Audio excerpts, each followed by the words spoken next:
So I want to thank everyone for coming by today. My name is John KUCHMEK from American Water. And if you see, you came here for Bridging the Gap, but we actually have a little bit of a treat at the end of the presentation, which we're going to go over. We figured out a way to deploy NiFi necessarily as a service, right? So now we don't actually have to build our HANA flows anymore. So you're going to see us go through this, how we pull in the data in a fast change way from HANA. We're pulling data in every 15 minutes. We could actually make it a little bit faster, but there's constraints on the application side, so the application that's actually utilizing HANA.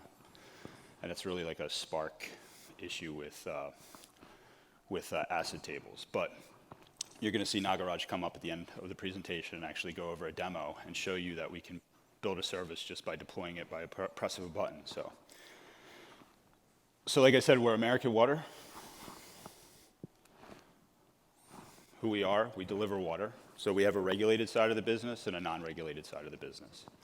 Regulated side of the business exists in 16 states. The regulated side, we actually take water from, whether it be underground, right, or from rivers, streams. We clean the water, and then we pump it out to all our customers. So millions of customers in the United States depend on us to make sure that we deliver clean, quality water. I'm one of our customers as well, so I have every bit of stake in making sure that we do that, and understanding our business problems and making sure that's a little bit better. The biggest problem statement that we had is by utilizing SAP, we realized that we were getting data in batches. We couldn't really actually get the data out to our FSRs in a near real-time fashion. So by utilizing like every 24 hours or past 24 hours, we would actually send this data out. It wouldn't really sync up with the applications. So if you think of one scenario, imagine you're a customer and you get a notification that your water is about to be turned off, right? A work order gets created for an FSR, right, a field service representative, to come out and turn off your water. However, that day or the very next day, you call and you say, hey, I want to pay my bill. What does it take to not get my water turned off? So you pay. But the problem is that the FSR's work orders were already sent out. He doesn't know that you already paid. Now the FSR goes to your house, knocks on the door. You're an irate customer at this point. I just called your call service representative like 2 hours ago, and I paid money, and I don't understand why you're here to turn off my water, turn the water back on. Now they got to get out of the house. They got to call. They find out, oh, this is the case. If they already turned the water off, now they have to turn the water back on. It becomes a big mess. So what we needed to do was find a way to get the data to the FSRs in a much faster way. We turned to HDF and HDP to do so. So utilizing NiFi, right? So what we did is we said, all right, how do we pull the data out of SAP? NiFi seemed to be the way to go. We realized that in HDP, putting things in Hive and then having applications built on top of Hive made a very good way to have these asset tables, transactional tables, updating the systems relatively fast. This is essentially the overall architecture that we're using. With SAP into, we have an SLT into a runtime instance of SAP. This way, we're not actually taxing the ECC system, right? We're actually going against the runtime edition. The SLT with the timestamps, Adam's going to go over that stuff in a second. We utilize NiFi. We're storing it in Hive, right, Hadoop. And then the analytics are pushed through, whether it be Kafka or Spark, right, into, we have a group called App Orchid, who actually works with us, and they build these really nice UIs and are doing analytics off of it. And if you see the screens, they're really, really nice. Maybe actually I'll be able to do a C1 view and show you what it looks like. So that's where App Orchid comes into play. So we have this customer one view or FSR one view in which we help with the FSRs. We have this meter ops application and the new safety app that just got launched. And there's more and more applications that'll exist. Adam's going to talk about the SAP piece. Hey, my name's Adam MICHALSKY. Senior technologist on the data group and work with John quite closely. So what we ended up doing is extending the schema of all our base tables from SAP for the relevant ones that we wanted to have fast change data capture on. So we introduced a new field that we simply called update TS for each table. And when any record is replicated over from SLT, it's going to just put a timestamp. So 2018, 06, 20, what is it, 16, 0000. It's going to give us down to the second precision. And the reason why we did this is because not all SAP tables are going to have a date associated to them or even to a time associated to them. So we had to do this in order to achieve the fast data capture. And once we did that, when we construct our views, we were looking to de-normalize all our data sets. So this is just a simple example. For our installation ownership view, or it would end up being a table within our data lake, we had 3 separate tables of source data that would combine together to create one single subject view. And we would expose each timestamp, and we took on a naming convention of the table name, DF for data flow, and timestamp. So on the NiFi side, well, this is Hive, but we also control it in the NiFi side. We have set up 3 tables. One's a staging table, which is an external table where we are just selecting the data and dropping a file into this HDFS directory. From there, we'll perform an insert into our Delta table, which is a transactional Hive table. And then after that, we'll perform a merge upsert into our base table where we're tracking all the changes, and this is where our end user applications are looking to select data from. So here is one of our this is basically, all these will run concurrently to meet the need of our fast change data capture. What we have here, so we set it up that we're listening to a flag given the ingestion of our applications, and when we get that flag, we'll run through and send it through all of these processors to hit the same runtime instance for different subject matter. The one we highlighted is payment details, but we're looking at meter information, interaction records for the example that John brought up earlier, when the customer has submitted payments. There's a whole slew of different content there. And from there, once the updates have been made, they go through a process to merge together into a single flow file, come through, and then we invoke the Spark job that is used to ingest the data into our end user applications. The process on our side to get the data into the base tables is 10 minutes about. It doesn't take that much time. What's next? I'll go back one and show the actual NiFi flow.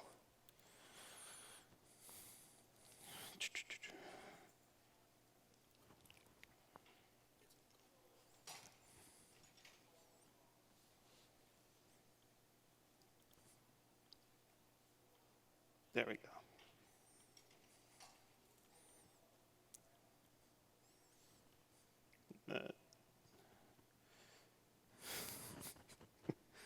All right. So this is the flow that we had up earlier that's used to meet the need for fast data capture with our apps. Let's go to drill into one of these and I can break it down. Yeah, okay. So each time we get a flow file, it gets dropped into one of these process groups, and we make sure that our HDFs directory for the staging table is cleaned up. So that's simply what this delete HDFS was there for. This part over here, we were having issues with a Kerberos problem. Basically, it would get there and it wasn't reissuing a ticket, so we kind of put that in place temporarily to avoid any impacts to our customers. Yeah.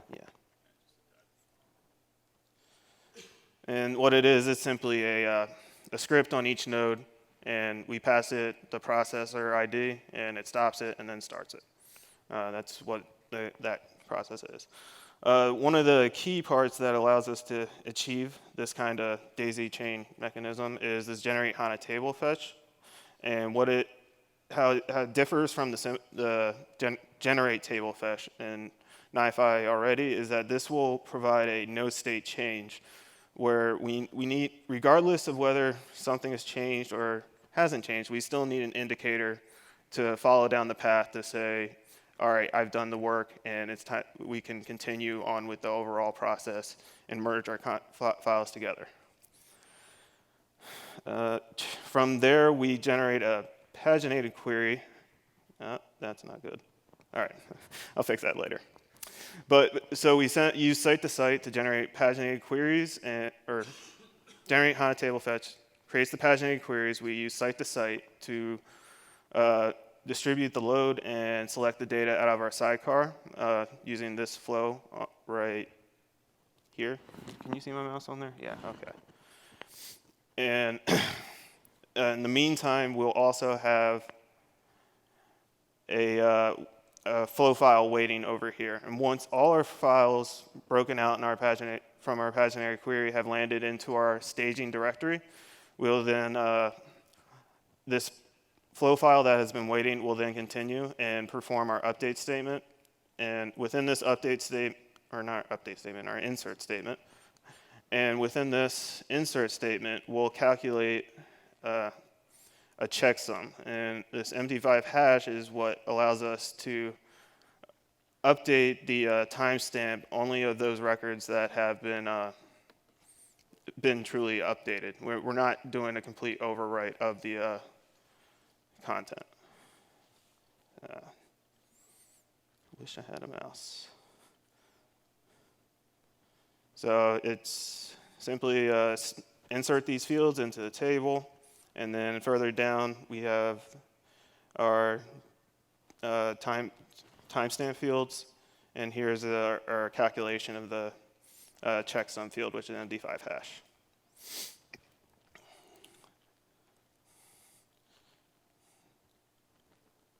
Then from there, gotta use this over here, it'll be easier. We do the upsert statement from the delta table to the base table. And open that code real quick.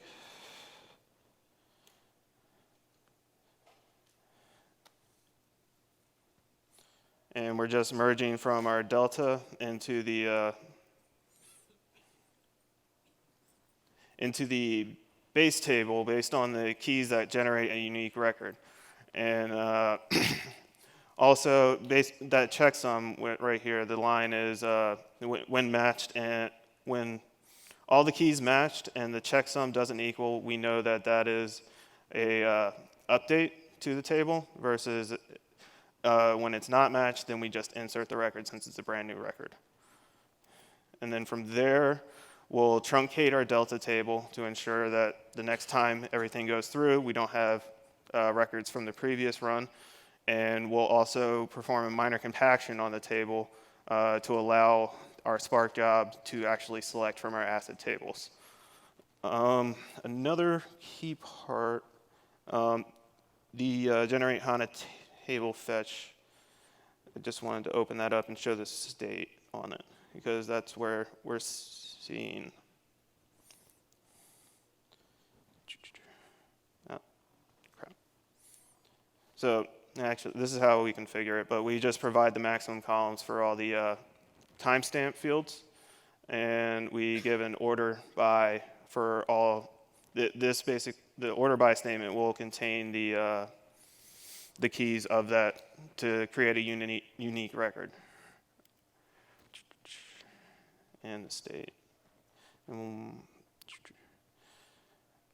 And this is basically, it'll store the state of all our timestamps, so even if we do have an occasion where it gets stopped, we can just start it back up and it'll know when to select the data from, because it bases every select statement off of these values, and it'll only select greater than. With that, pass it off to John to cover some metrics. Bring that back up. So one thing, I mean, while Adam's sitting there and he's switching back over, I mean, the generate HANA table fetch processor was a custom processor that we created with Watermark's PS Nagas, who's sitting up front with us. And what we did is we decided that this was basically like a generate table fetch processor, but it allowed for the no state change. So imagine we're not coupled now to the application system, right? So when we're finally able to decouple, what will end up happening is it can constantly poll at any rate, essentially, and we can have a wait and notify processor set up. It can poll at any rate, and if there's no state change, it can keep polling until actually new data comes in. This means that we can go as fast as possible and almost really stream near real time if we really wanted to. Problem is that because of the way that Spark was interacting with the ACID tables, we had to make sure that all of the tables were done, and then there was compaction issues that occurred with the ACID tables. So what we did is we made this coupled system. This coupled system was primarily built to fit the application that needed to ingest. This was not the first model. We went through probably 5 or 6 different iterations until we finally got to this point, but it does work in production, and it's working in production right now. So with the metrics, right, how fast does the merge happen? How fast does things do the processes go through? I just pulled some tables, and what I did is I actually modeled them over several weeks. And it took averages that existed. If you take a look at the last one, right, so these are really views, and this is actually much bigger now because we had to send this in, like a month ago, I think, or something like that, and this is almost 500 million records. But you have nearly 400 million records, and you have 175,000 records that are merging into it in only 449 seconds. That's pretty fast, right? I mean, that's not bad at all. So you can do big data, you can do big tables, you can do big changes, and you can do them relatively fast. Is it real time? No, but is it near real time? Yeah. Can you make the business decisions off of 449 seconds? I would think so, right? I mean, especially for the type of data that exists. Took a look at the average max time for the 7 concurrent merges. We're utilizing LLAP. I think that was the key, right? When we were first doing it on Hive, it was a little bit slower. LLAP really actually opened things up for us. So as you see, it's relatively linear as well, right? So table sizes change, right? And you see what the average is, right? What the max is, what the min is. And realize that we're running these concurrent. So I gave you 7. I gave you 7 of the larger ones because I figured bringing in the smaller ones really doesn't do much, right? But I gave you 7 of the larger ones. Right now we have, what, 14? Or whatever it is. There's a large number, and they're all running at the exact same time. So simultaneously running on, we have essentially only 8 data nodes, right, / LAP nodes, right? So we call them compute nodes. And we have a relatively small cluster. We're moving to a larger cluster this weekend, hopefully with success.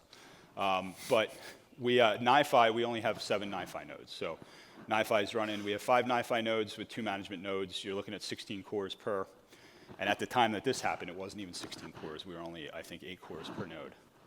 So each one of these, for the HDP nodes, they're 32 cores, and they're 128 gigs of RAM. Here's a source system load. So how does this attack the HANA runtime system? And you can see there's spikes, but realize that this is also the runtime system is how reporting is actually existing in the system, so ad hoc reports.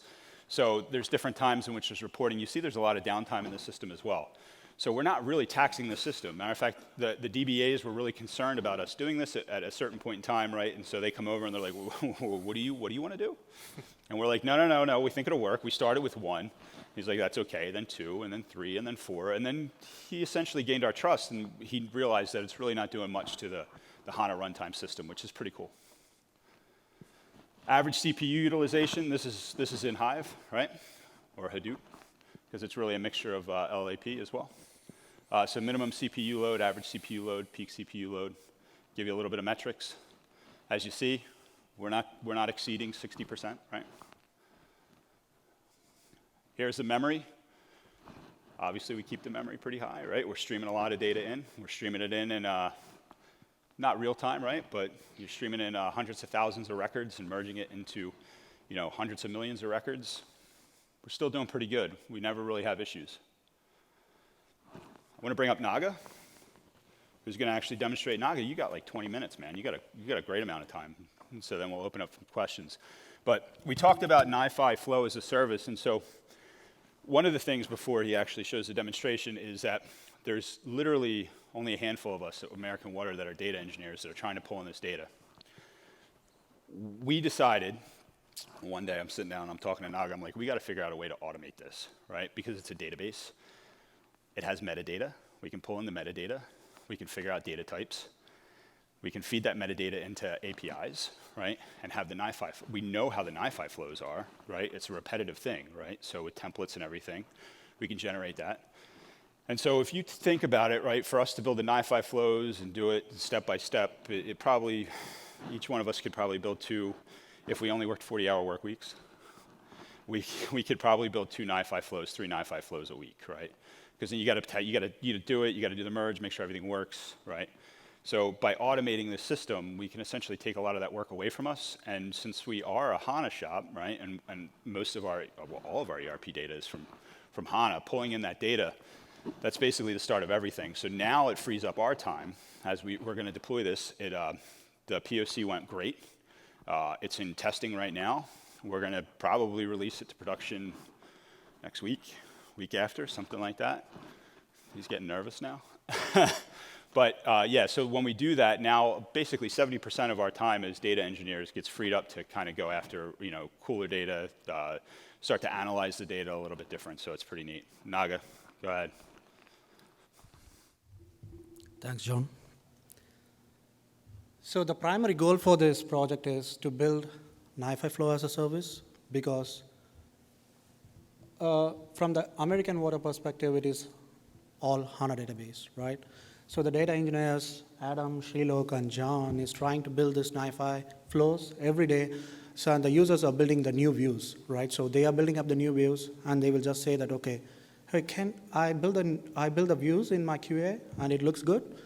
Can we move to the production, right? That's the use case for it, right? So how quickly we can turn this into the production, because NiFi flow development requires, even if it is an experienced developer, it requires a day to build the entire flow, right? Whatever the Adam demoed it to us, right? It requires a day worth of time to do a NiFi flow, right? So because it has to generate the tables, it has to figure it out, what is the column, what is the structure, what is the view structure, what is the data type, what is the key type, and all those things, right?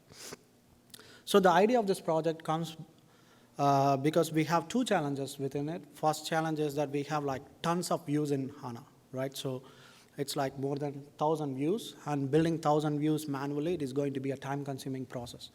And the second thing is that, right, so in HANA world, everything is strings, right? All the tables or all the views, everything is like a string, right? Even in the presentation, if you see this, I can go up to the slide. Okay, this is a sample example, right? So if you see this, everything is an n varchar.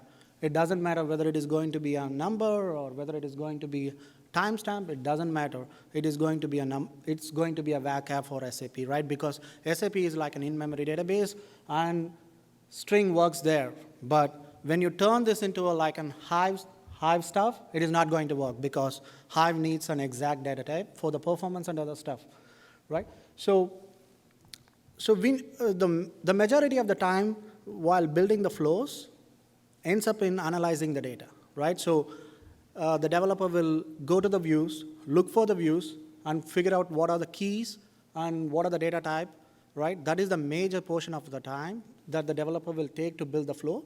And then once they figure out all these things, then they will start building up the flow, right? It will take like a day or like 2 days to turn the flow, right? But the requirement is that, right, I have my views ready in QA. Can I move it now to prod, right? So that is it. So that's the motivation for this project. So in order to before getting into the architecture side of it, right, let me kick in the NiFi demo so that in the background it runs for it and it creates some HANA flow, right? And then while it is doing that, we can go through the presentation of it, right? So this is my local instance of an NiFi, right, which doesn't have anything. Right now it is a single pan. It doesn't have any flows, nothing.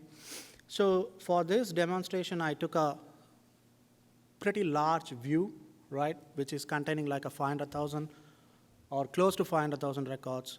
So I took that as a sample. What I'm going to do is that I'm going to run a schema crawler, which crawls the HANA database, do the metadata mining, figure out what is the keys, and figure out what are the columns. The second stage is going to infer the data type using an inference engine, and then build the flow, right? So the cool thing about this is entire architecture is built on the microservices framework. So everything has been exposed as a RESTful services, and it is secured, right? So let me click on this for now. While it is doing, I will just go through the results are ready, but. So there are like 3 major components for it, right? So one is the schema crawler, another one is the inference engine, another one is the flow as a service builder, right? So the schema crawler, what it does is that, right, it just goes to the HANA database, get the metadata out of it, right?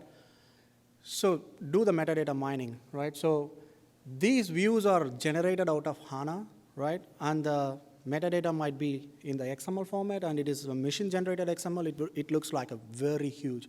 And mining the metadata out of that XML is like a cumbersome process, right? So once you mine the metadata, then store it to the metastore. This MySQL is the local metastore for this entire flow services framework, and store the metadata into the metastore. Once you're done with it, then the entire thing is orchestrated using a NiFi. So the second stage is going to be an inference engine. What it does is that, right, it does table sample, right? So we have a couple of sampling techniques like reservoir sampling and stratified sampling and other stuff. So it decides based on the view volume, right? So if it is going to be a larger volume, it will do a stratified sampling. If it is going to be a master data, it is going to do a complete table scan and other stuff, right? Once the inference engine predicts the data type, and again the data type will be stored in the MySQL, and then flow as a service framework kicks in, and then it generates the flow, right? So the first 2 components are in the Spark, and it is a Dockerized environment. You can just pull the Docker container. You can run it on the Kubernetes. If you want, you can run it on the Docker environment, or if you want, you can run it on the Yarn, right? So the components are Dockerized, and it is available in the Docker Hub. The third, the flow as a service is built on top of Spring Microservices framework, which is also available in Dockerized container. So you can just pull it up if you need, and if you want to run it up, you can run it up. So if you see, so this is one of the services which takes a couple of parameters like what is my schema, what is my view name, and other stuff. And once it takes this, and if you hit it, then it starts building up the flow, right? So the result of this is going to be like this. It's going to create a flow, which is pretty much similar to this, right? So it has everything that has been needed for the production-ready stuff, right? Plus, it also creates the it also creates the Hive tables and the merge statement, the SQL statement that is necessary for the CDC, right? So if you see this, it is actually using a variable registry. If you see this, I will take the merge statement. So the entire merge statement will be generated out of it, right? So no hand coding. So and what it does is that it determines the key. It determines what is the timestamp column, what is the maximum value column, everything it has been predicted, right? So if I go into my metastore to see what the inference engine has done, if you see that, okay, let me maximize this. So this is my sample view, right? From the source data type, if everything is string, and the predicted data type is all int, and the big int and other stuff. And the key columns also, it is mined from the metastore, right? So the cool thing about this is once it has generated the flow, it will automatically version control it, right? So this is the NiFi registry, which does the version control within NiFi. So once the flow has been generated, this has been done for this. Okay, this is an NFAS system generator flow initial commit. So once everything is cool, everything is okay, then you can just move this to a production by pointing to this NiFi registry, download to the production environment, and start your process. Pretty much everything what is required for the HANA CDC will be generated out of it, right? So Adam was giving some of the things that has been like required for the runtime is also getting generated, if you see this. So some of the processor needs runtime processor IDs for this. So we generated that, and then we will feed into this processor properties. So if we have like thousands of flows, right? So by Like every night, this schema crawler crawls across the HANA DB and gets the new views and gathers the metadata and build the flow. That's pretty much right, John. Yeah, so, I mean, the other thing too to consider is, so he showed you what the metastore looks like, right? So the next step that we're gonna do is we say, hey, we have now the view that it exists in HANA, we have the data type that exists in HANA, we have the data type that exists in Hive. We built the Hive DDL, so we know what table it's going to in Hive. Now we start to build this metastore, and we can actually have a data lineage that's actually present. So the next step of this process is, this tool, basically because we're lazy, right, and don't want to do all the work, we have the tool do the work for us.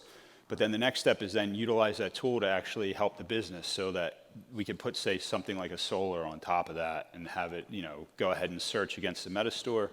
And they'd be able to find anywhere where a customer exists, and they know in Hive where a customer exists in the source system, where the customer exists if they wanted to explore a view.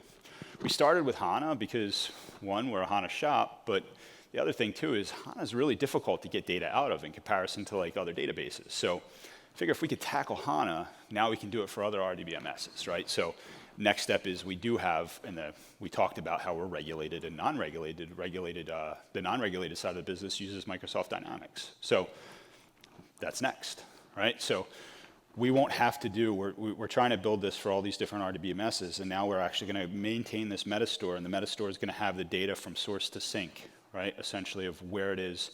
You'll be able to track the lineage. We even talked about the possibility, since we now have this inference engine, right, that's built on Spark, taking that inference engine and doing data quality checks, right? So I know there's tools that do this, but by building it in-house and we already have it available to us, should this really be an int, right?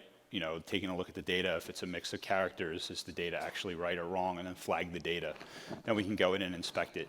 We don't really want to change it in Hive. We'd prefer to change it in the source system, but it gives us an ability to take a look at the data quality. So this schema crawler, which uses the HANA connector, that's a Spark component. So if you want to connect to a HANA database using a Spark, there is a readily available HANA RDDs and the HANA data frames for the Spark. You can just pull the jar into it, and then you can start using it so that it can directly connect to the HANA database. Because if you try to do it, if you are trying to do it with the Spark data frames and Spark data sets, it might be because it might not work with the HANA database, but we just have a custom data frames and the data sets that extended the Spark data frames and RDDs. So if you want to connect HANA database using a Spark, you just extend the Spark connector, and you will get the HANA RDDs and the data frame for the use. So I think we have about 5 minutes left, and we'd like to open it up for questions. If people have questions, we're here. Obviously, we'd love to answer them. Yeah. So can you confirm, do you have an update timestamp in HANA as well? Yeah, so that was the first step. Actually, we looked at, I don't know if you want to tackle that. So he's really our SAP guy. He actually has a bit of SAP BI background. So do you want to tackle how, like 20% or whatever it was? Yeah, so right now we target, it's on the, whatever our tables are for SAP, that are being currently utilized by our end user applications. We targeted those first to add the new step on the replication process, so that whenever it's replicated, we get that extra field on the end. So in the cases where we have to add it for a new table going in the future, let's say the table already exists in the SLT, then we'll have to drop that table and reload it. But then when it's reloaded, we'll have the update timestamp on that field will be available on that table. Did I get to your question? All right.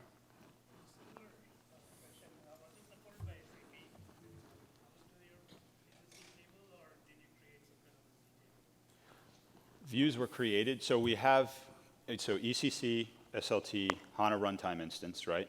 In the HANA runtime instance, we created a view off of the normal ECC SAP tables. So by doing the view, we essentially are pushing the de-normalization to HANA Studio, right, where it's actually built. So we're denormalizing there and then pulling the data into Hive. instead of actually doing like a table-to-table replication and then figuring out a way to denormalize it in Hive, we're building essentially like a one subject type view. So a customer, yeah, exactly. Just a question around the extra field that you want to put in the tables. How does that work with the NiFi flow as a service? Are your customers putting that field there, or is it just not necessary for Which extra field? The update timestamp? the timestamp that is on the table? The timestamp is just a way for us to be able to ingest the data. So Yeah. the generate HANA table fetch processor is actually saying, hey, this is the max value in the column, and it stores the state in the processor. So by generating that timestamp, right, what we're doing is when we go and we actually poll the view, we're saying only get me data in which this timestamp is greater than the last time I got data. Sure, but when you put the NiFi flow as a service on top of that, how are you managing to get everyone to use that field and expose it so that you're going to do that? So we don't actually need them to use the field. They don't care. We actually put our own watermark on. So we're a little bit different in the sense that we add our own watermark at time of ingestion. So it's not necessarily the time of the source system. And what that does is we tell all of the applications like, hey, if you're going to pull data out of Hive, pull it off of our watermark. Don't pull it off of the source system watermark, right? So this way they know, hey, I pulled it out of Hive at this time. Also, if there's ever an issue, you know, they know to stop. They're not trying to look for something that doesn't exist in SAP. They're looking at the watermark in Hive. When you guys like data from HANA, and HANA also has like a size of data, right? Like, can you guys see a considerable difference in size of HANA data was like 1 GB, was it equal to Oh yeah, so we are huge Sanity checkers. So we'll pull it up, and we all have HANA Studio, and so we'll pull it up there. We'll pull it up there. We do counts. Obviously, you can only get so precise, right? Because what's going to end up happening is like by the time this stuff gets put into Hive, and I showed you the largest table takes about 7 minutes all total for it to go through its stages, 7-8 minutes maybe, right? And that one was 449 seconds, right? So 7 minutes. If it's really a transactional table, like a highly transactional table, there's going to be more records, but it's kind of like a sanity check where, you know, there's been times where we've had to stop the system for maintenance. So we're like, hey, system stopped. We know these two things should be equal. We'll do a sanity check at that point, and everything looks good. So just to add, right? So from the storage perspective, right? So you might say HANA might have like a 220 GB of a data, right? Because everything is a string.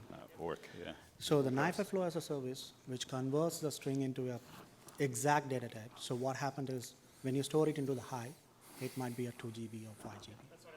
Oh yeah, yeah. So So yeah, that is the primary aim for this NiFi flow as a service, because we need to infer the data type so that Hive optimize it and it works for the best performance on Hive. right, and we're compressing it. We're using ORC, right? We're not we're storing it in HDFS as ORC, and even when we port it over to the ACID tables, we're doing so as ORC format, right? So it's totally.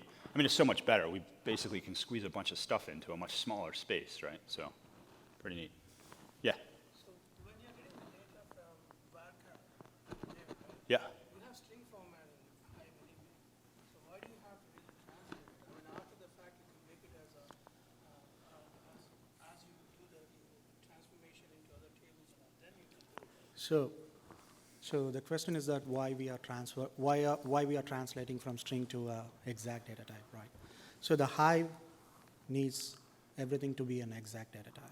In order to have a performance, right, if you want to have an optimized performance on the optimized storage stuff, you need to have it in the exact data type. Hive supports string, right? So it's not going to be any staging tables, directly. It's all the staging tables, everything is exact data type, because we need to optimize the storage. Because once you optimize the storage, for an example, if I store if I started storing the number as a string, right? How many characters? It versus can be an like no optimization cannot be running, right? Because if I store it as an integer, then I can compress it in more tightly packed way. Hive works in that fashion, right? Because Hive needs everything to be in an exact data type so that it can run length encoding, or if you want to do a range encoding, that can be done on the numbers, but you cannot do it on the string, right? And the string, like if it is a decimal value, and if you are storing that into a string, that's going to be slow down all the process, right? So I the think- idea is to optimize it. I think we're getting the boot, by the way. I think they came in and there's no music here for us. But if you guys have questions, right, you please feel free to come up and talk to us. You can talk to us outside. We love talking about this stuff, so we have no problem sharing, too. We love to share. Yep. All right? Yep. Thanks, guys. Hey.